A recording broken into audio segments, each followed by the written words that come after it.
Hello students. So আজকে তোমাদের জন্য আমি যেটা নিয়ে এসেছি সেটা পেয়ে সত্যি তোমরা লাভবান হয়ে যাবে এবং পরীক্ষায় তোমাদের অনেকটা কিন্তু মার্কস তোমরা গেইন করবে অল্প অল্প পরিমাণ খেটে, ঠিক আছে? তো তোমরা আশা করি দেখতেই পাচ্ছ যে এখানে নিয়ে এসেছি আমি জীবনীমূলক রচনা। আমি বলে রাখি তোমাদেরকে যে তোমাদের পরীক্ষায়, বাংলা পরীক্ষায় শেষের দিকে দেখবে দুটো রচনা লিখতে দেওয়া হয়। দুটো রচনা, যাকে প্রবন্ধ আমরা বলি, ঠিক আছে? তো ২ রকম থাকবে। একটা থাকবে যে তোমাকে একটু আধটু বলে দেবে, ঠিক আছে? একটু লেখা থাকবে, সেটাকে তোমাকে amplify করতে হবে, সেটাকে তোমাকে মানে সম্প্রসারণ করতে হবে, বাড়াতে হবে। একটু বাড়িয়ে একটু বড় করে লিখতে হবে। তো এটা একটু চাপের ব্যাপার। কারণ সেই টাইমে এবার মানে বড় করে লেখা মুশকিল ব্যাপার হয়ে যাবে। কারণ সেই টাইমে টেনশনে থাকবে অনেক কিছুই মাথায় ঘোরাফেরা করবে। সেটা কি করে বাড়াবে? একটু অসম্ভব হয়ে পড়বে, ঠিক আছে? সেই টাইমে। আরেকটা যেটা থাকে সেটা তুলনামূলক ইজি, সেটা হচ্ছে জীবনীমূলক রচনা। মানে কোনো একটা ব্যক্তি সম্পর্কে তোমাকে জাস্ট কিছু হিন্টস দেওয়া থাকবে, পয়েন্টস দেওয়া থাকবে যে কত সালে জন্মগ্রহণ করেছেন, তো বাবার নাম কি, মায়ের নাম কি, কর্মজীবনে কি করেছেন, তারপরে শিক্ষা জীবনটা লেখা থাকবে, কিছু অল্প অল্প পয়েন্টস, ঠিক আছে? এগুলোকেই তোমাকে সাজিয়ে গুছিয়ে একটা বড় আকার দিতে হবে, ঠিক আছে? তো তোমরা দেখবে, অনেকেই দেখবে অনেক ব্যক্তির জীবনী মুখস্থ করবে। ৪ জন, ৫ জন, ৬ জন, ৭ জন ব্যক্তির যদি জীবনী মুখস্থ করা হয়, তবুও কিন্তু কমন যে পাবে তার কোনো গ্যারান্টি নেই। ঠিক আছে? তাই আজ আমি তোমাদের জন্য এমন একটা জিনিস নিয়ে এসেছি, ব্যাস এটা মুখস্থ করো, ঠিক আছে? আর যেকোনো ব্যক্তিরই মানে রচনা পরীক্ষায় আসুক না কেন, জীবনীমূলক রচনা, তোমরা এই ফরম্যাটে বসিয়ে দেবে, ব্যাস হয়ে যাবে। ঠিক আছে? মানে এখন যে পরীক্ষা একদম খুব কাছে চলে এসেছে, এই সময় তুমি যদি ৫টা ১০টা জীবনী রচনা মানে জীবনীমূলক যে রচনাগুলো আছে ওগুলো মুখস্থ করতে যাও, তোমার টাইম নষ্ট ছাড়া কিছু নেই। আর সত্যি কথা বলতে অত মনে রাখতেও পারবে না। আর ওই পড়াটা পড়তে গিয়ে তোমার বাকি পড়াগুলো কিন্তু হ্যাম্পার হবে। ওগুলো কিন্তু ঠিকঠাক তোমরা সময় দিতে পারবে না ওগুলো পড়ার ক্ষেত্রে, ঠিক আছে?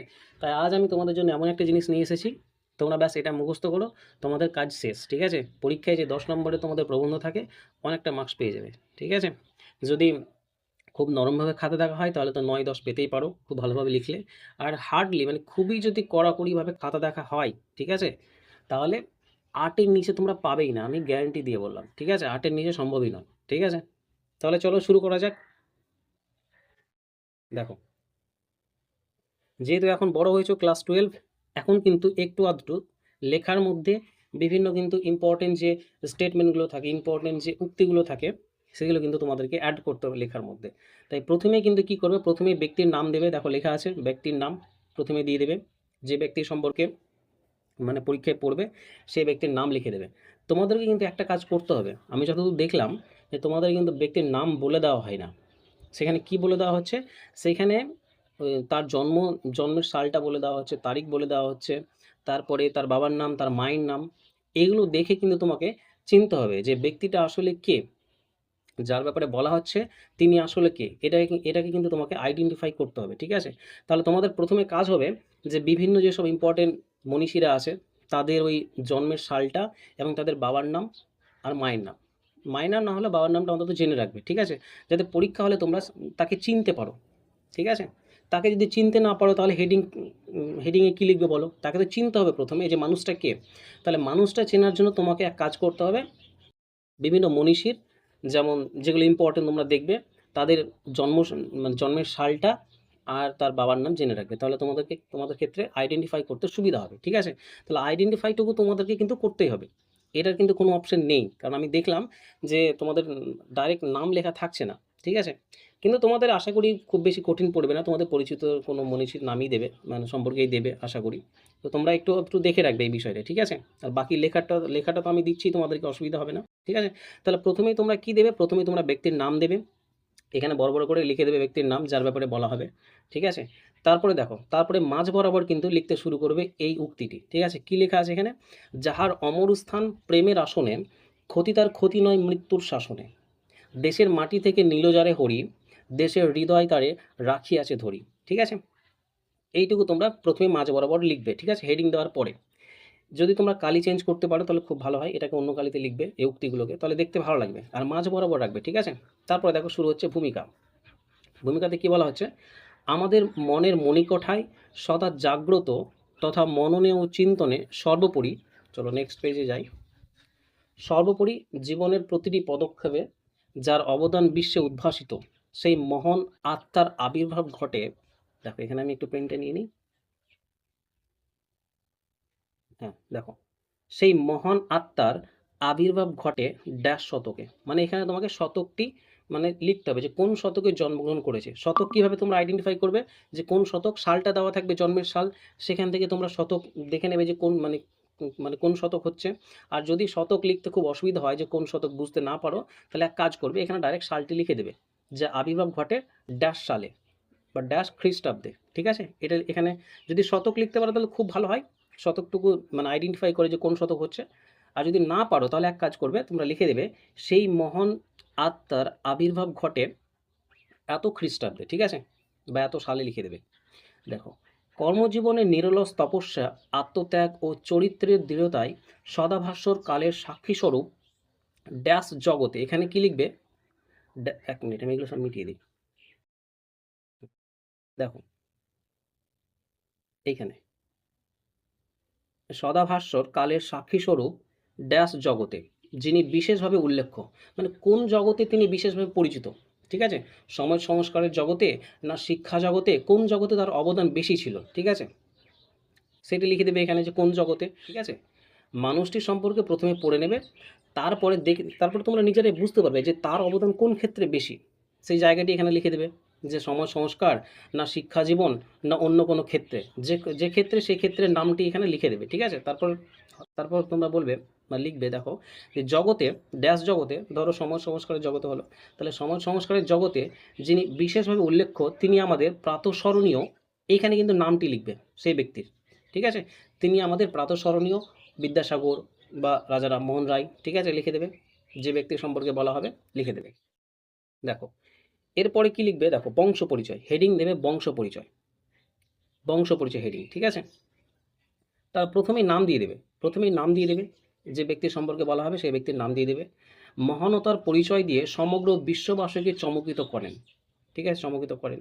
দিনটি ছিল ড্যাশ সালের, এখানে সাল লিখবে, ধরো 1988 বা কিছু যে সালটি দেওয়া থাকবে সেই সাল লিখবে। ড্যাশ সালের এত তারিখ, তারপর তারিখটি লিখবে। ঠিক আছে, এগুলো দেওয়া থাকবে, তোমাদের অসুবিধা নেই, এগুলো দেওয়া থাকবে। যেদিন পিতা, এখানে পিতার নাম লিখবে। ঠিক আছে, এবং মাতা, এখানে মাতার নাম লিখবে। মাতার কোল আলোকিত করে পৃথিবীতে ভূমিষ্ঠ হন, আবার ওই ব্যক্তিটির নাম দিয়ে দেবে।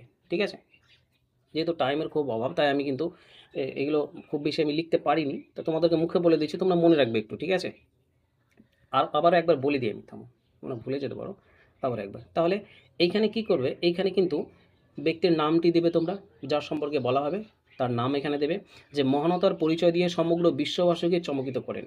দিনটি ছিল অমুক ড্যাশ সালের ড্যাশ তারিখ। ঠিক আছে, যেদিন পিতা, পিতার নাম দেবে, এবং মাতা, এখানে মাতার নাম দেবে, মাতার নাম দেবে এখানে, দিয়ে লিখবে কোল আলোকিত করে পৃথিবীতে ভূমিষ্ঠ হন, তারপর ওই ব্যক্তির নাম দিয়ে দেবে। ঠিক আছে, ভূমিষ্ঠ হন, ধরো বিদ্যাসাগরের ব্যাপারে লিখছে তাহলে বিদ্যাসাগর লিখে দেবো।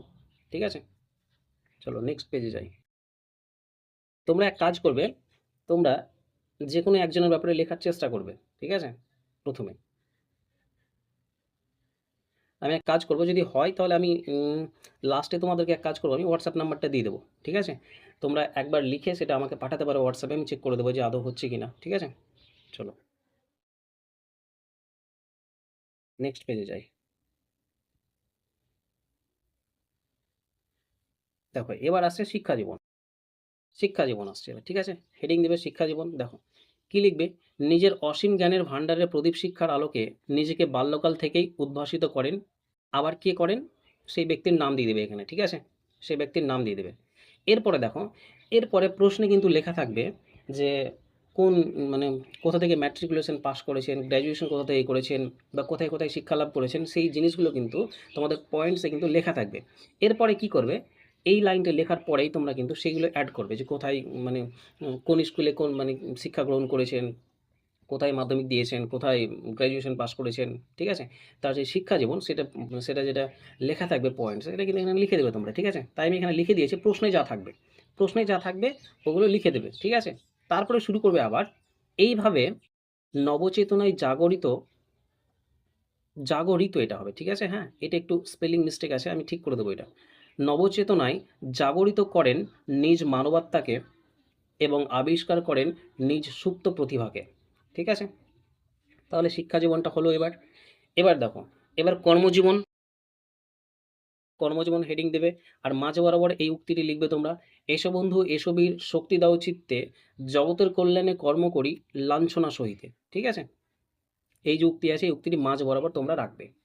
এরপরে শুরু করবে লিখতে, যে সকল ব্যক্তি তাদের চিন্তায় কর্মে আমাদের দেশে বিশেষ মর্যাদার অধিকারী হয়েছেন তাদের মধ্যে অন্যতম হলেন, আবার সেই ব্যক্তির নাম দিয়ে দেবে এখানে। ঠিক আছে, আশা করি এটা বুঝতে কোনো অসুবিধা নেই। চলো আমরা নেক্সট পেজে যাব।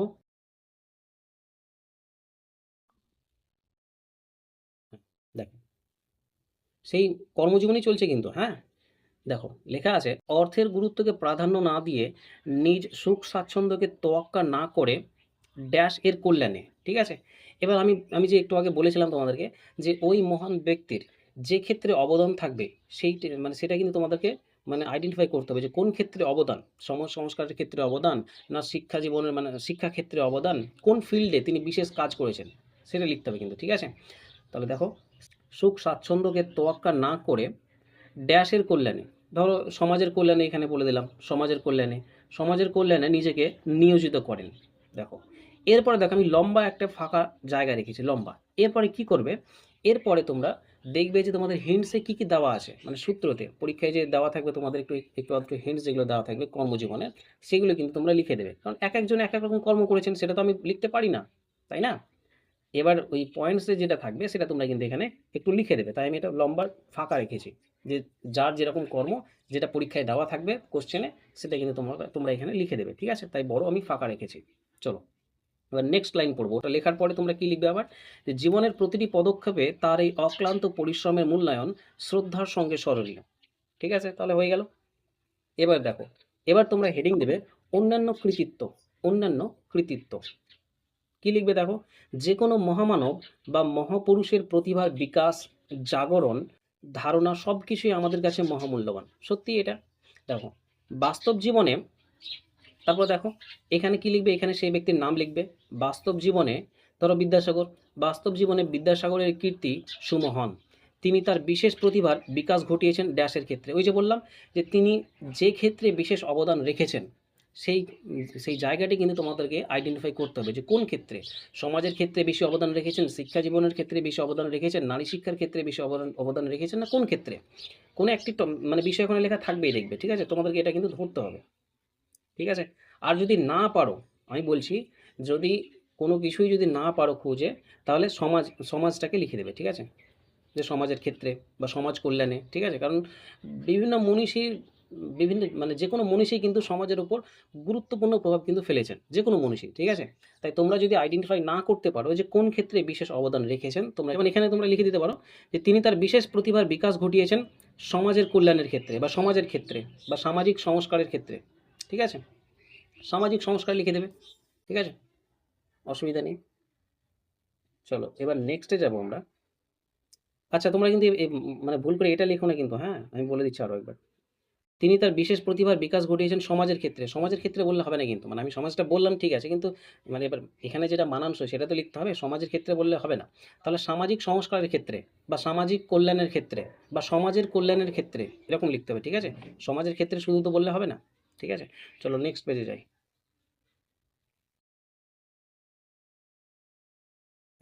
এবার দেখো প্রায় শেষের দিকে, এবার পয়েন্টস দেবে পরলোক গমন। ঠিক আছে, দেখো লিখবে কালের অমোঘ নিয়মে সকল দেশবাসীকে শোকাতুর করে তিনি ড্যাশ খ্রিস্টাব্দে পরলোক গমন করেন। তিনি কোন খ্রিস্টাব্দে মারা যান সেটি কিন্তু এখানে লেখা থাকবে। ঠিক আছে, এটা লিখে দেবে। তোমরা কিন্তু মানে প্রশ্নে পেয়ে যাবে এরকম যে মানে কত খ্রিস্টাব্দে তিনি মারা যান, এটা কিন্তু প্রশ্নে তোমরা পেয়ে যাবে। এরপরে লিখবে সুমহান আদর্শের অধিকারী এই অমর সন্তানের নাম প্রতিটি মুহূর্তে আমাদের হৃদয়ে ঝংকৃত হয়। ঠিক আছে, লিখে দেবে এটা। দেখো নেক্সট তোমরা লাস্ট যে পয়েন্টটা দেবে সেটা হলো উপসংহার। ঠিক আছে, দেখো এখানে কি লিখবে, উপসংহারে বলা যায় যে বাংলা তথা ভারতীয়দের মনে, এখানে নাম লিখবে, সেই ব্যক্তির নাম লিখবে এখানে, ভারতীয়দের মনে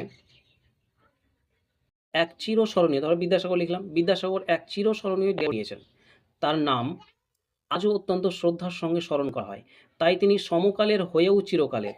সত্যি আমরা আজ তার জন্য খুবই গর্বিত। এই লাইনগুলো তোমরা লিখে দেবে। ঠিক আছে, এরপরে দেখো আর একটু বাকি আছে। হ্যাঁ, এটাই শেষ। এরপরে দেখবা মাঝ বরাবর তোমরা কিন্তু লিখে দেবে শেষে এই যে উক্তিটি আছে এটা লিখে দেবে তোমরা, ঠিক আছে? কি লেখা আছে? ওগো মানবের বন্ধু, এক মিনিট পেনটা নিয়ে নিই আমি। ওগো মানবের বন্ধু, আজি এ কাব্য অর্ঘ্যলয়ে শ্যামের বাঁশির টানে মুগ্ধ করি, আমি অর্পিলাম তোমায় প্রণামী। ঠিক আছে? এই লাস্টে এই উক্তিটি তোমরা কিন্তু লিখে দেবে খাতার মাঝ বরাবর। মাঝ বরাবর মানে কি? মানে লেখার পরে, পরে একদম। ঠিক আছে? লেখার পরে, পরে একদম মাঝ বরাবর জায়গায় লিখে দেবে। সুবিধা হবে তাহলে। আর তোমাদের যদি কোনো অসুবিধা হয়, আমি তোমাদের নাম্বারটা দিয়ে দিচ্ছি।